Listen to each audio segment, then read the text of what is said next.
How to find personal ID Santander UK. So hey everyone, welcome back to the channel. So in this video I'm going to show you how you can see your personal ID on Santander bank account online. So first of all, you have to open a new browser tab and search for santander.co.uk. That's the official website of there. And after coming to the website, official website, you have to just click on the upper right corner to log into your account, and then you can see a option called personal ID and security number. So you can just type any of them, whichever uh, account you have.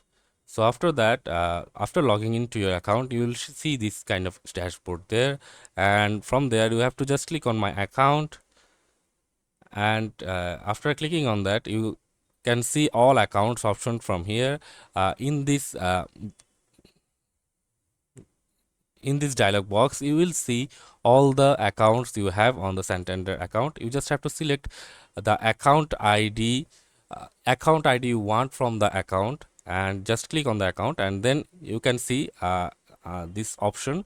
Here you will find the user ID. From here you can just copy it and use it wherever you want to use and you like, or you can also save the user ID to your notes for future use case. So that's it for this video, guys. See you on the next video.